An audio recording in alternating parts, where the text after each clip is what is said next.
Сәлем достар, сіздермен Аниме KZ арнасы. Осы видеода Дандадан анимесінің 5 және 4 серияларын қысқаша айтып беретін боламын. Арнаға тіркеліп лайк қойып, келесі қандай аниме пікірге жаза кетіңіз. Ендеше мен видеомды бастаймын. 4 бөлімнің басында Аясе-сан мен Ачикариктің үңгірге келген кезінен басталады. Үңгірдің ішіне кірген кезде Ачикарик қорқып келеді, ал Аясе болса оның кемпір екендігін және одан смело озып кететіні туралы айтып келе жатады. Және Ачикарикке қарап оның жай ғана кішкентай кемпір екендігін айта бергенде алдарынан амбал кемпірдің басы шығады.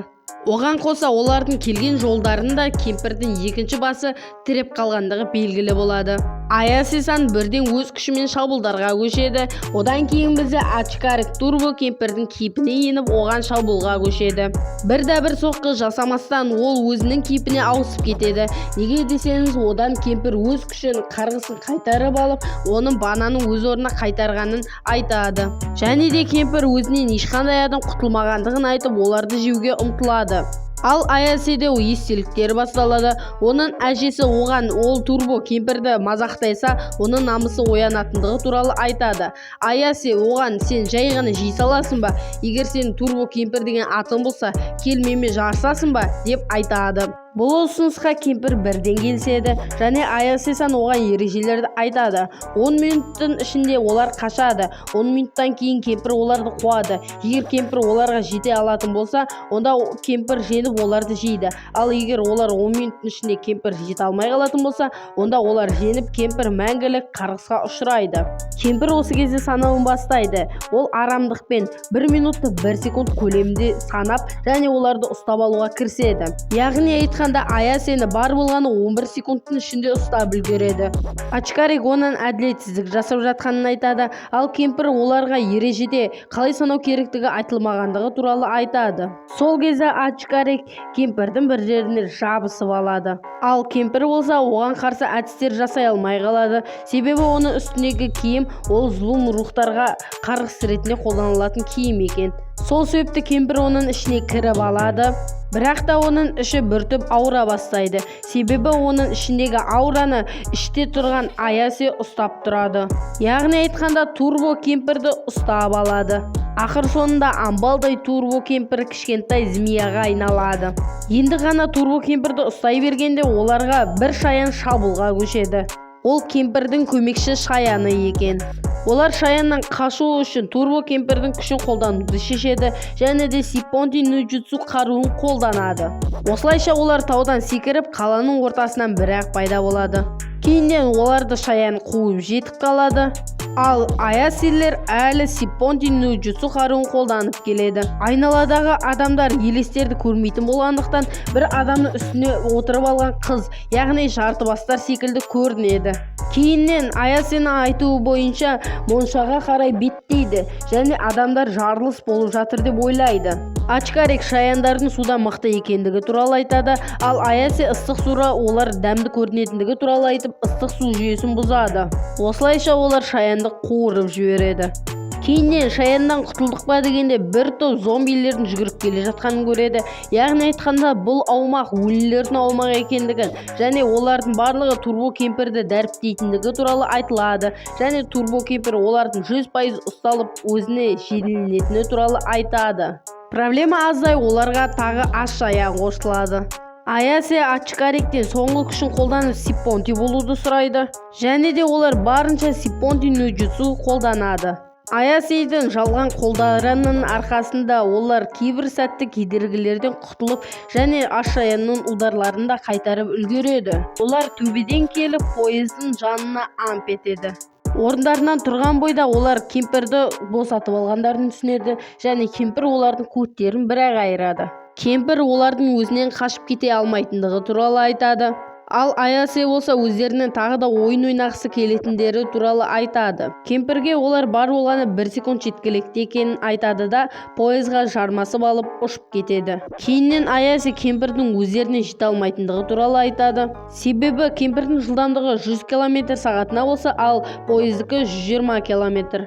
Бірақ бір сәтте кемпір олардың пойыздың үстіне мініп алады. Кемпір оларға пойыздың бір қалыпты жүрмейтіндігі туралы айтады, себебі пойыз бұрылатын кезде тежегішті басып жүреді.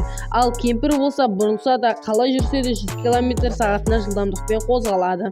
Ал Аясе оған бар болғаны осыда жеткілікті деп айтады. Себебі олар кемпірдің аймағынан шыға беріске жеткен екен. Барынша кемпір қашып кетпес үшін Аясе ұстап тұрады және бір сәтте кемпір бум жоқ болып кетеді. Кемпір мен Шаянның денесіне көптеген қыздардың және олардың рухтарының шығып жатқандығы туралы байқалады. Кейіннен олар үңгірге барады. Ажешка мұнда көптеген қыздардың зорланып көз жұмғаны туралы айтады. Яғни айтқанда манақы Аясені көрген қыздардың кейпі осы себептен болған екен.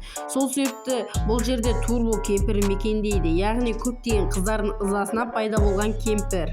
Кейіннен Сена Аясен үйіндегі кешкі асқа ауысады. Әжесі мен Аясе Шаянның етінен таласып отырады. Ал Ачкарик манағы оқиғадан кейін ол Шаянды жеуден бас тартады.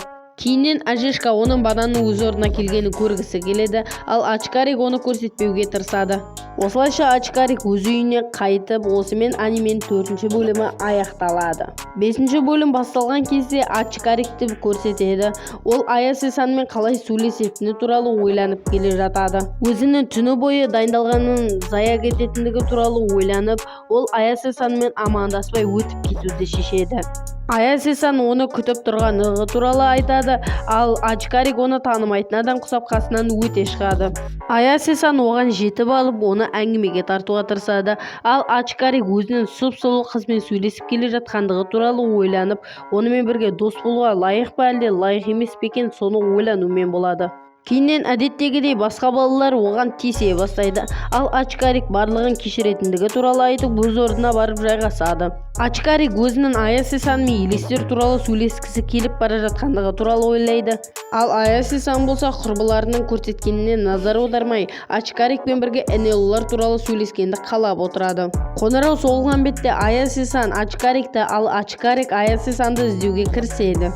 Акарунның сыныбына келіп, Аясе-сан олардан очки таққан бір чортты көрмедіңдер ме деп сұрайды. Ал Ачкарик керісінше Аясе-санның сыныбынан сұрауды шешеді.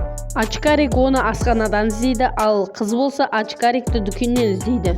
Кейіннен Аясе Акарунды асханадан, ал асханадан шыққан Акарун оны дүкеннен іздейді.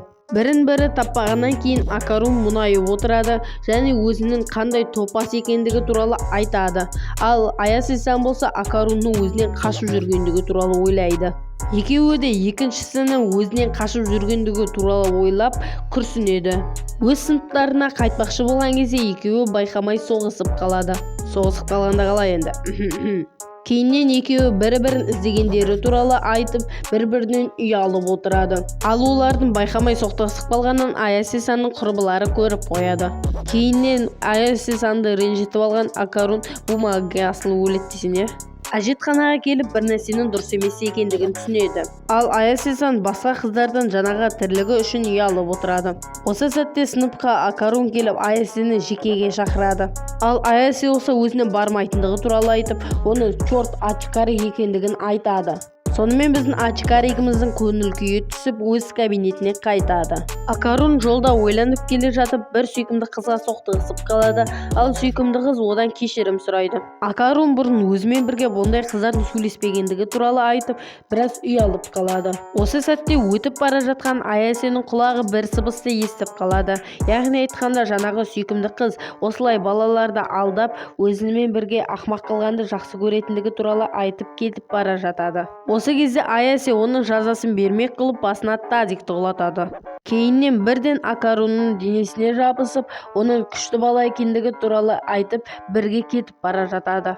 Кейіннен жолда Акарун оның істеген істерінің дұрыс еместігі туралы айтып Аяседен кешірім сұрайды және де өзінің жұмыртқаларының қайтып келмегендігі туралы айтады. Ол баладан кеше көрсетпеген кезде көрсетуі керек екендігі туралы айтады. Және Аясе-сан екеуі өздерінің рәсімдеріне қажетті заттарды алып алады. Ажешка Аясеге өзінің қазір баланы ұрған кезде шығатын энергияны ұстап алу керектігі туралы айтады. Және де Ажешка баланы маңқ еткізеді, ал Аясе-сан оның ішіндегі духты ұстап үлгереді.